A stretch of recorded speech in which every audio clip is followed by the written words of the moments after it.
Mr. President, should we expect a deal today?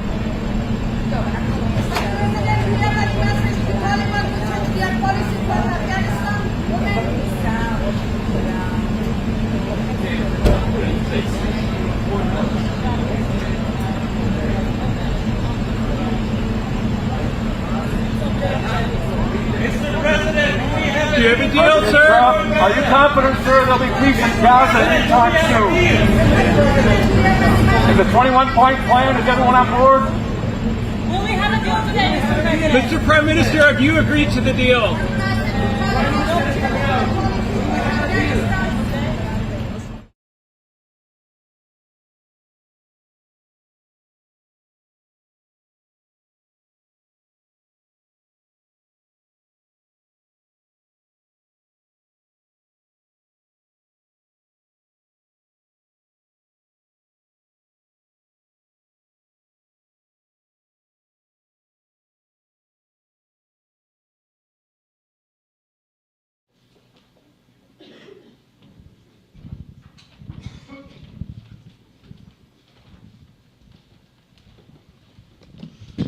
Thank you very much, everybody. So this is a big, big day, a beautiful day, potentially one of the great days ever in civilization. Things that have been going on for hundreds of years and thousands of years. We're going to, at least we're at a minimum very, very close, and I think we're beyond very close. And I want to thank Bibi for really getting in there and doing a job. We've worked well together, as we have with many other countries, both of us, with many other countries, which is the only way this whole situation gets solved. And I'm not just talking about Gaza. Gaza is one thing, but we're talking about much beyond Gaza. The whole deal, everything getting solved. It's called peace in the Middle East. So today is a historic day for peace, and Prime Minister Netanyahu and I have just concluded an important meeting on many vital issues, including Iran, trade, the expansion of the Abraham Accords, and most importantly, we discussed how to end the war in Gaza, but it's just a part of the bigger picture, which is peace in the Middle East, and let's call it eternal peace in the Middle East. So this is far more than anybody expected, but the level of support that I've had from the nations in the Middle East and surrounding Israel and neighbors of Israel has been incredible, incredible. Every single one of them. This afternoon, after extensive consultation with our friends and partners throughout the region, I'm formally releasing our principles for peace, which people have really liked, I must say. And these are done, not just routinely done, these are done with total consideration and working with the nations that we're talking about. All of these nations have made contributions to those suggestions. I want to thank the leaders of many Arab and Muslim nations for their tremendous support in developing the proposal, along with many of our allies in Europe. Europe has been very much involved, and as I was called by many of the European leaders, most of them saying, is this true? Are you really doing peace in the Middle East? This is the most incredible thing we've heard. Some think it's the biggest thing they've ever heard. They called just to find out, was it just a rumor or is it actually done? And then they said, have you spoken to the Arab leaders? Have you spoken to all of the other leaders that we have to get? A lot of people involved in this one. I also want to thank Prime Minister Netanyahu for agreeing to the plan and for trusting that if we work together, we can bring an end to the death and destruction that we've seen for so many years, decades, even centuries, and begin a new chapter of security, peace, and prosperity for the entire region. And I want to just say that my meetings and dialogue that we had with so many countries, Saudi Arabia as an example, the king is a phenomenal person. The Emir of Qatar, he's incredible people. UAE, and that's MBZ and ABZ. We're totally involved. These are the people that we've been dealing with and who've been actually very much involved in this negotiation, giving us ideas, things they can live with, things they can't live with. Pretty complex. I mean, after 2,000, 3,000 years, whatever it is, I guess it's got to be a little complex, or it would have been done a long time ago. The King of Jordan was with us, as you know, in the United Nations. The President of Turkey, President Erdogan, is a friend of mine, a strong man, but a good man. President of Indonesia, somebody who's an amazing leader, Prabowo. He is an amazing leader and respected by everybody. He was in the room with us. We were together with most of these people that I'm mentioning. Others were by phone or the next day. The Prime Minister and the Field Marshal of Pakistan, they were with us right from the beginning. Incredible. In fact, they just put out a statement that they fully believe in this pact. It just came out just as I was walking around. They said, sir, you have a big notice from the Prime Minister of Pakistan and from the Field Marshal that they back this 100%. President El-Sisi of Egypt, who's terrific. And these are people I've gotten to know over the years. I mean, I would say it started around 2015 and then went into 2016 when the presidency officially began. But I've known him actually for a long time, and there are in many cases really great men. I can't say in all cases, but I will tell you in many cases they're great men and some great women too. They tend to be mostly men, however, I will say that. But if accepted by Hamas, this proposal calls for the release of all remaining hostages immediately, but in no case more than 72 hours.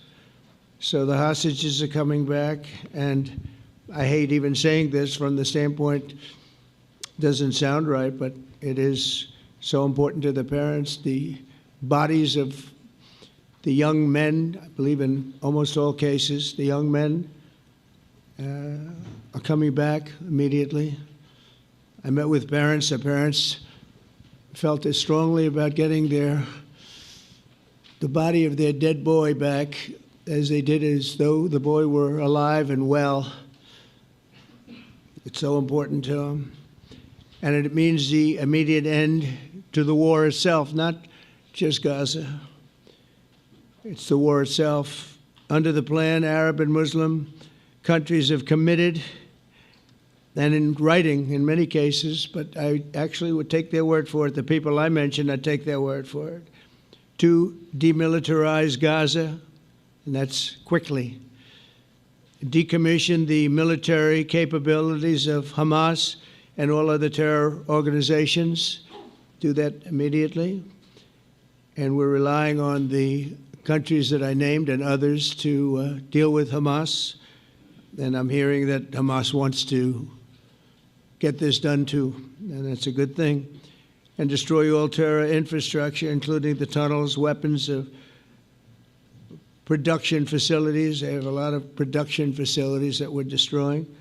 They'll also help train local police forces in the areas that we're discussing right now, in particular in and around Gaza. Working with the new transitional authority in Gaza, all parties will agree on a timeline for Israeli forces to withdraw in phases. They'll be withdrawing in phases.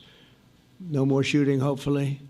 As progress is made toward achieving these goals, Arab and Muslim nations need to be allowed the chance to fulfill these commitments of dealing with Hamas. They have to deal with them because they were the one group that we have not dealt with. I haven't dealt with them. But the Arab countries are going to, and Muslim countries are going to be dealing with Hamas, and I believe they've already been there. I think they probably have an understanding, and they haven't maybe mentioned that, but I would imagine they do. Otherwise, they wouldn't have gone as far as they've gone. If they're unable to do so, then Israel would have the absolute right and actually our full backing, the U.S. full backing. Marco's here, and a lot of our leaders are here, our great Vice President, Susie Wiles, Steve Witkoff, Jared Kushner. they've been so involved in this process. I don't think anybody else could have done it or even come close. But it's we're right there. We're right there. First time in thousands of years, I think you can probably say, if you really look into it, if you study back, if you're a scholar, you would say thousands of years. Israel would have my full backing to finish the job of destroying the threat of Hamas. But I hope that we're going to have a deal for peace. And if Hamas rejects the deal, which is always possible, they're the only one left. Everyone else has accepted it. But I have a feeling that we're going to have a positive answer. But if not, as you know, Bibi, you'd have our full backing to do what you would have to do. Everyone understands that the ultimate result must be the elimination of any danger posed in the region, and that danger is caused by Hamas. The tyranny of terror has to end, and this is, again, something that we're looking for. This is eternity. This is for forever. To ensure the success of this effort, my plan calls for the creation of a new international oversight body, the Board of Peace, we call it, the Board of Peace, sort of a beautiful name, the Board of Peace, which will be headed, not at my request, believe me, I'm very busy, but we have to make sure this works.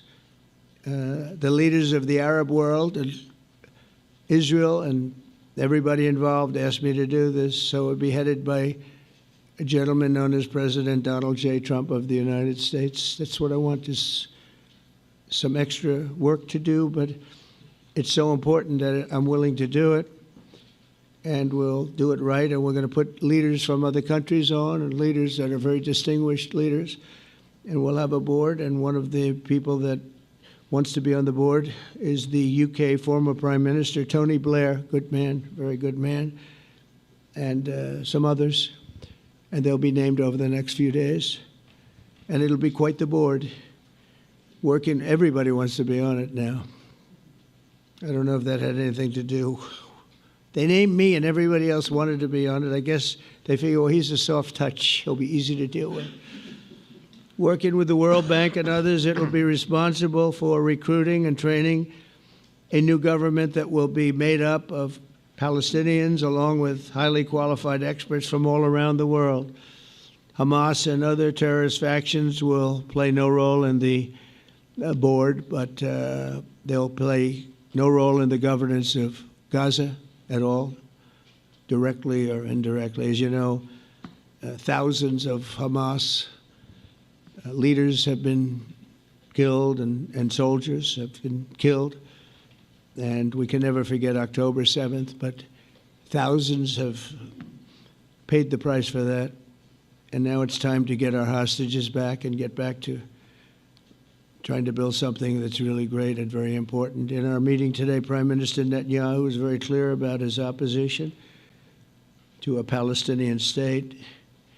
And he continuously mentions October 7th, and I understand that. Most people do. And I understand and respect his position on many things, but what he's doing today is so good for Israel.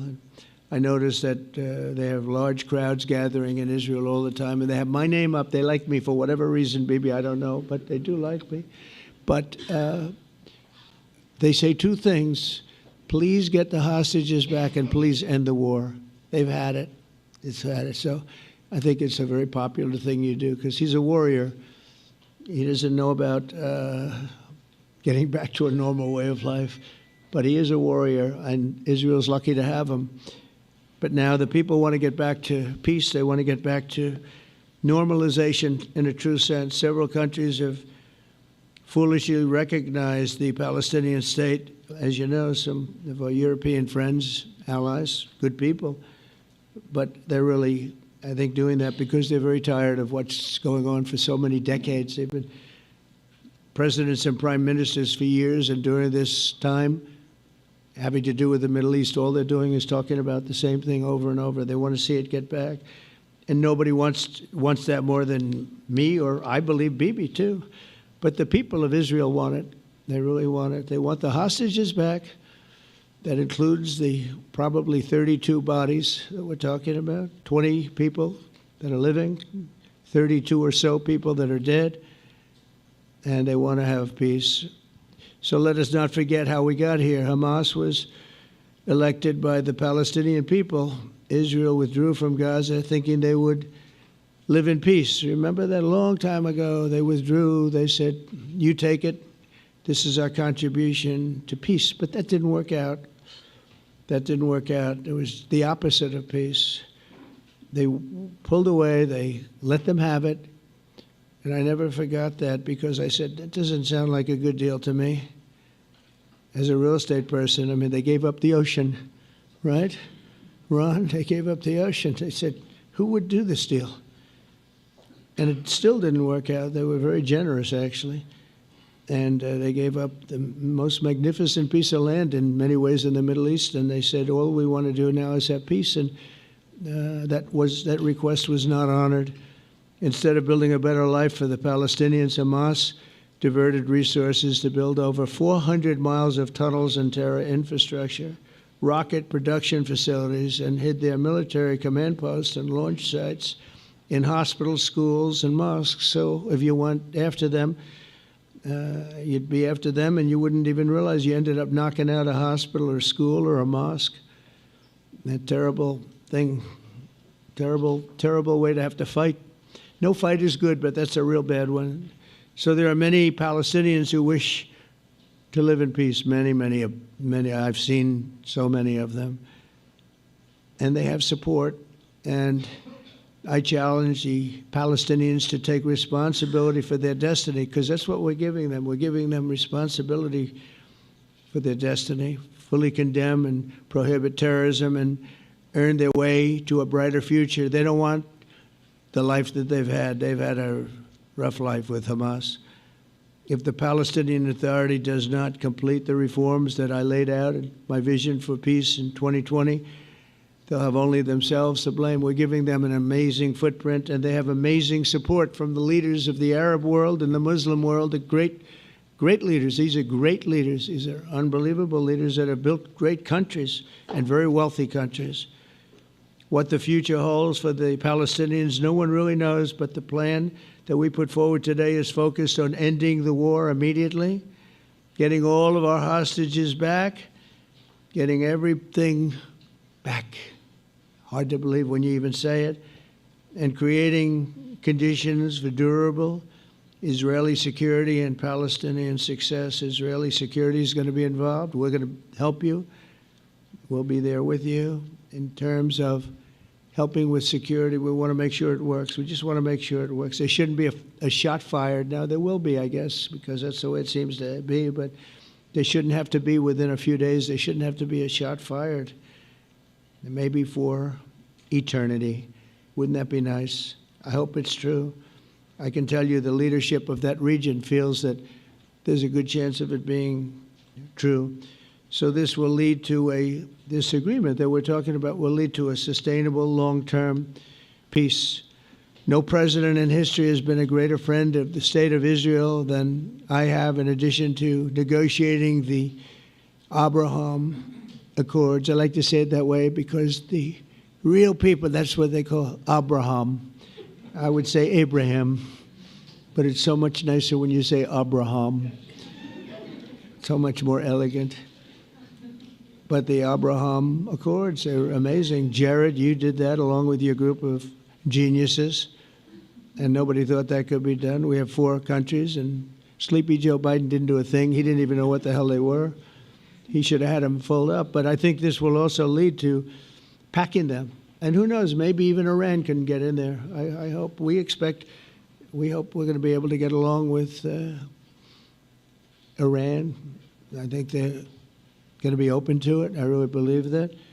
But they could be a member. I long ago said, I'll bet you at some point Iran will be a member of the Accords. And little did I realize it was going to take this turn.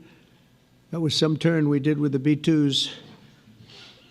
But I think they might very well be there because it's a great thing for them economically. I recognize the eternal capital of Israel. I opened the American embassy in Jerusalem. That was something that everyone said would never be done, could never be done. Virtually every president for many, many years, for decades, would campaign on making Jerusalem the capital of Israel. They campaigned on it over and over. Is that right, Steve? Is that right? Everyone, and when they got to it, and I understand why now, because it was so.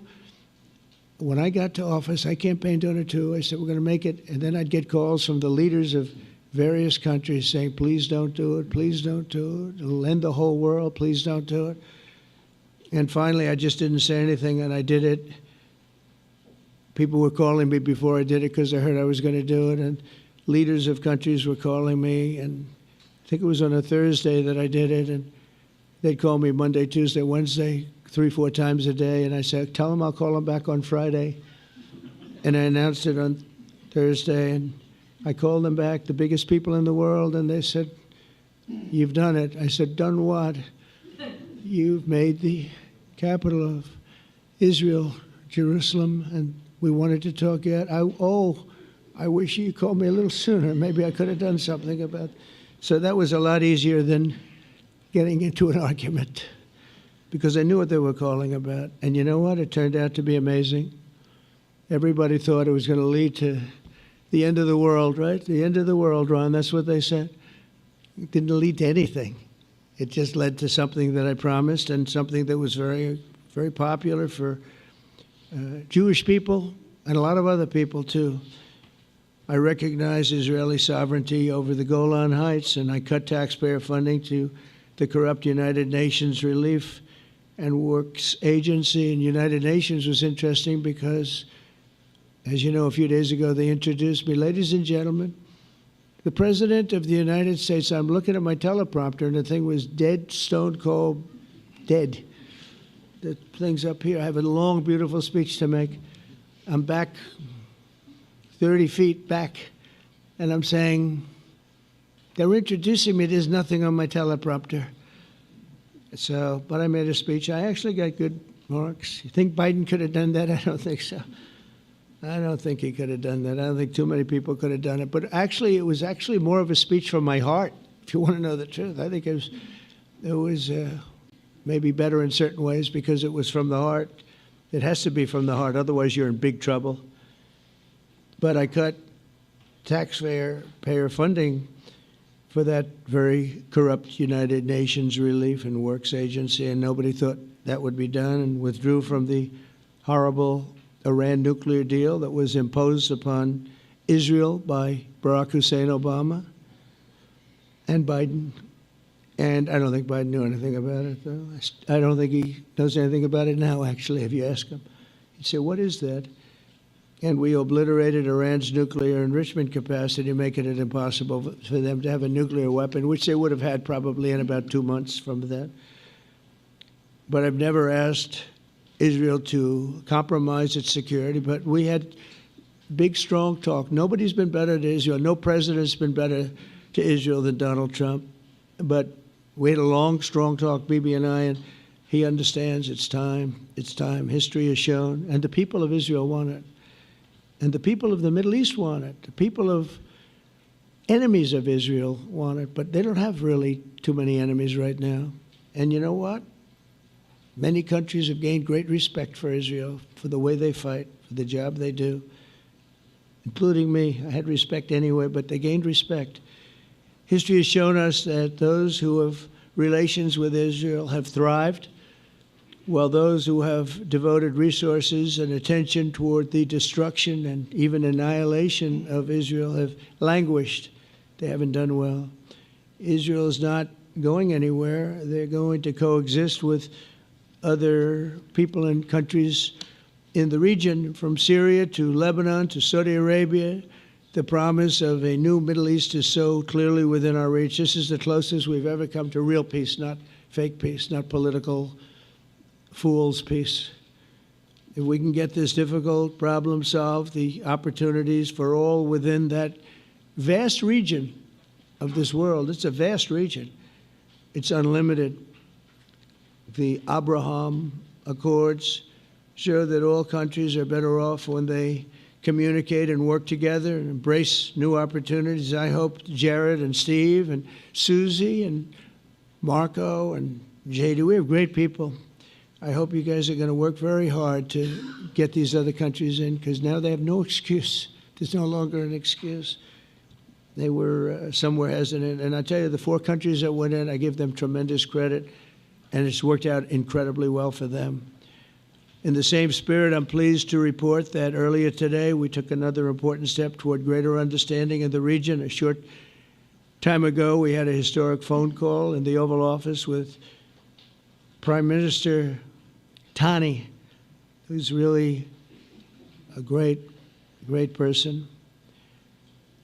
So we had a great talk, and I was on the phone, and Bibi was talking. Prime Minister Al Thani was of Qatar. They really had a heart-to-heart conversation. It was a great conversation, I thought. It was productive. It was everything that you need to have something turn out to be successful. And I want to thank Bibi, and I want to thank the Prime Minister. It was fantastic. We agreed to launch a formal trilateral mechanism between Israel, Qatar, and the United States to begin a dialogue to enhance mutual security, correct misperceptions, and avoid future misgivings. And I want to thank Qatar, its leadership, and the Emir. He's a fantastic person. I think, I'm going to be his public relations man because I know him differently than a lot of people know him. But he wants peace. He wants to see peace. And his people, and they really acknowledge the critical role that they've played as mediator. And again, we're not quite finished. We have to get Hamas, but I think they're going to be able to do that. So now it's time for Hamas to accept the terms of the plan that we've put forward today. And again, this is a different Hamas than we were dealing with, because I guess over 20,000 have been killed. Their leadership has been killed 3 times over.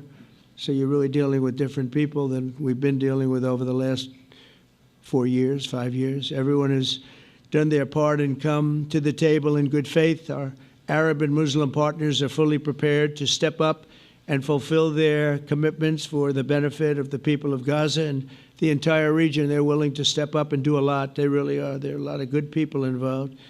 Everybody who wants to see an end to the violence and destruction should be united in calling for Hamas to accept the extremely fair proposal so that we can end the war and get us back our hostages right now and have everlasting peace.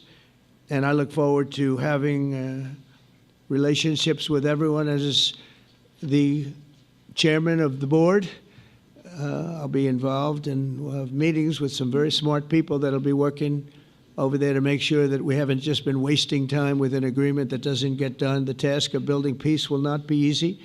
There are some of the hardest problems in the world to solve, and that's why it's been going on for so many centuries.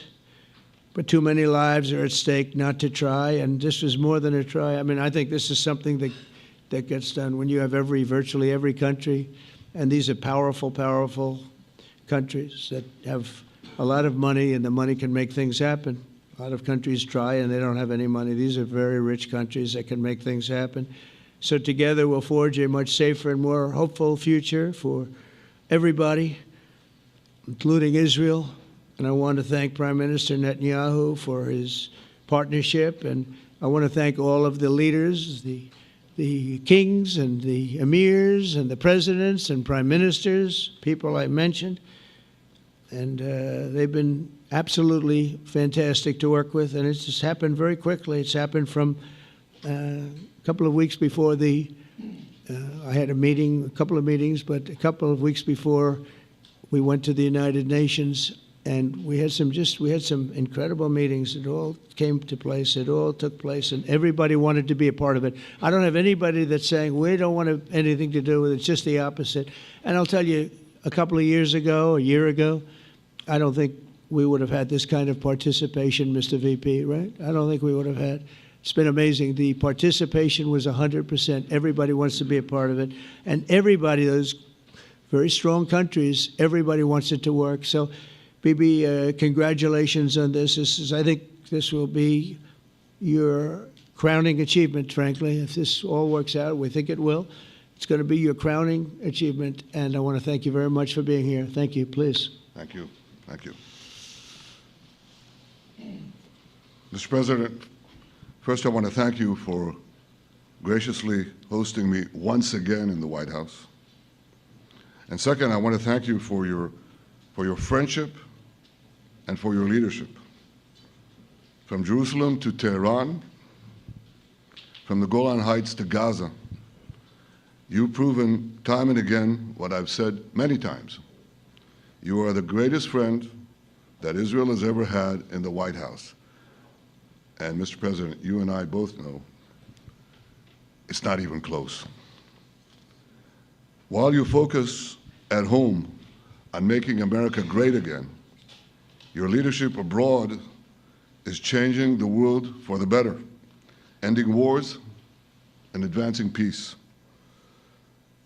I believe that today we're taking a critical step towards both ending the war in Gaza and setting the stage for dramatically advancing peace in the Middle East, and I think beyond the Middle East, in very important Muslim countries. I support your plan to end the war in Gaza, which achieves our war aims. It will bring back to Israel all our hostages, dismantle Hamas's military capabilities, end its political rule, and ensure that Gaza never again poses a threat to Israel. We would not have achieved this turning point without the courage and sacrifice of our incredibly brave soldiers. They fight like lions to defend the people of Israel, and they serve on the front line in the war between civilization and barbarism. Mr. President, when our two countries stand shoulder to shoulder, we achieve the impossible.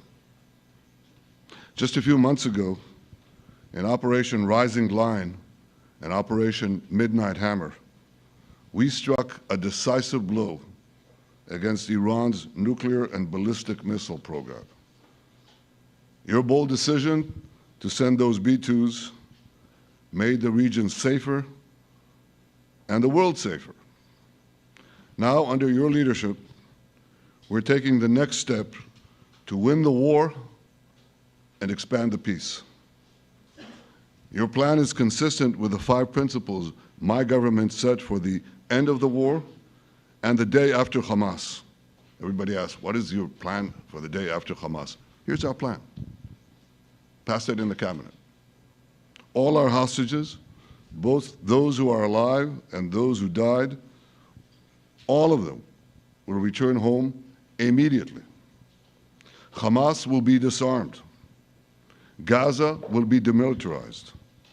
Israel will retain security responsibility, including a security perimeter for the foreseeable future. And lastly, Gaza will have a peaceful civilian administration that is run neither by Hamas nor by the Palestinian Authority. If Hamas agrees to your plan, Mr. President, the first step will be a modest withdrawal, followed by the release of all our hostages within 72 hours. The next step will be the establishment of an international body charged with fully disarming Hamas and demilitarizing Gaza. I appreciate your willingness to lead the body, Mr. President. I really appreciate it because you have a lot of things to do, and this is important. And it reflects the confidence that this will give everyone, that things will be followed up on all the commitments made. The fact that you're taking this on, I think, helps a lot to make sure that everything flows in the direction that we want. Now, if this international body succeeds, we will have permanently ended the war. Israel will conduct further withdrawals linked to the extent of disarmament and demilitarization, but will remain in the security perimeter for the foreseeable future. I think we should understand that we're giving everybody a chance to have this done peacefully, something that will achieve all our war objectives without any further bloodshed. But if Hamas rejects your plan, Mr. President, or if they supposedly accept it and then basically do everything to counter it, then Israel will finish the job by itself. This can be done the easy way, or it can be done the hard way, but it will be done. We prefer the easy way, but it has to be done. All these goals must be achieved because we didn't fight this horrible fight, sacrifice the finest of our young men to have Hamas stay in Gaza and threaten us again and again and again with these horrific massacres. Mr. President, I was encouraged by your clear statement at the UN against the recognition of a Palestinian state. That would be an outcome that, after October 7th, would reward terrorism, undermine security, and endanger Israel's very existence. As for the Palestinian Authority, I appreciate your firm position that the PA could have no role whatsoever in Gaza without undergoing a radical and genuine transformation. In your 2020 peace plan, which you mentioned just now, you made clear what that transformation requires. It's not lip service. It's not checking a box. It's a fundamental, genuine, and enduring transformation. And that means ending pay to slay, changing the poisonous textbooks that teach hatred to Jews, to Palestinian children, stopping incitement in the media, ending lawfare against Israel at the ICC, the ICJ, recognizing the Jewish state, and many, many other reforms. It won't come as a surprise to you that the vast majority of Israelis have no faith that the PA Leopard will change its spots. But rather than wait for this miraculous transformation, your plan provides a practical and realistic path forward for Gaza in the coming years, in which Gaza will be administered neither by Hamas nor the Palestinian Authority, but by those committed to a genuine peace with Israel. I think this can be not only a new beginning for Gaza, I think it can be a new beginning for the entire region. Under your leadership, we can re-energize, well, I've got to contribute my own, we can re-energize the Abraham Accords. That's what it's called in the original Hebrew, Abraham. Abraham is fine, Abraham, however you want to call it. Under your leadership, Mr. President, we can re-energize the Abraham Accords that we forged 5 years ago. We can expand them to many more Arab and Muslim nations that choose moderation over extremism. I think there's an opportunity here. It's not going to be easy, it's tough going, but I think if we succeed, you're absolutely right. We're going to open possibilities that nobody even dreamed of. But I think we dream of them. As you've told me, Mr. President, and you've told the world many, many times, you said, remember October 7th. Remember October 7th. And we do. We will never forget the horrors of October 7th, and we will do whatever is necessary to make sure they don't happen again. Since October 7th, Israel's enemies have learned a hard truth.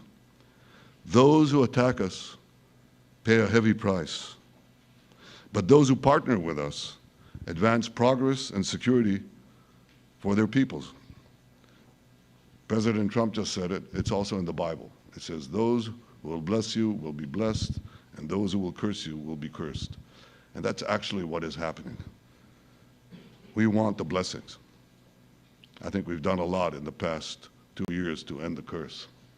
We're not finished, but we've done a lot. And we've done a lot together to end the curse. I want to thank your entire team for their efforts to get to this point. I especially want to thank Steve Witkoff and Jared Kushner for their indefatigable work to bring Israel and Arab states in the region closer together. I am deeply grateful to both of them for their work. We had a phone call today just to make it clear. I said to the Prime Minister of Qatar, Israel was targeting terrorists, wasn't targeting Qatar. And of course, we regretted the loss of the Qatari citizen. It wasn't our target. And I very much appreciate President Trump's proposal to have a trilateral body, the United States, Israel, and Qatar, to work out respective grievances. There are quite a few. But if we could try to mitigate them or put it on a different footing, I think that'll be good for everyone. Above all the people, the fine team, and many helpers who've done this, I want to thank you, Mr. President. History has already shown that under your leadership, Israel and America can change the face of the Middle East. And today I'm hopeful that your plan to end the war in Gaza will do so again and do so soon. It will free our hostages, end Hamas's tyranny in Gaza, and enable a more secure and prosperous future for the peoples of our region. Thank you, Mr. President. May God bless America. May God bless Israel. May God bless the indispensable alliance between our countries. And may I add in Hebrew, G'mal Chatima Tova, may we all be inscribed in the book of life. Thank you. Thank you very much, Bibi. So I think while we wait for these documents to be signed and get everybody in line, I think it maybe is not really appropriate to take questions. I'm meeting with, as you know, a couple of Democrats in a little while about the country, about keeping our country open. They're going to have to do some things because their ideas are not very good ones. They're very bad for our country. So we'll see how that works out. But this is something that was really historic today. This was something that was amazing. I think, Bibi, I mean, depending on you, I think while we're waiting for signatures and waiting for approvals from a lot of different countries that are involved in this, we probably shouldn't take questions? Or would you like to take a question or two from perhaps a friendly Israeli reporter, if there's such a thing? That's a very, very tough proposition. But I would think, Mr. President, that I would go by your instinct that this is, we'll have enough time for questions. Let's settle the issue first, I think. No. Thank you very much, everybody. Thank you.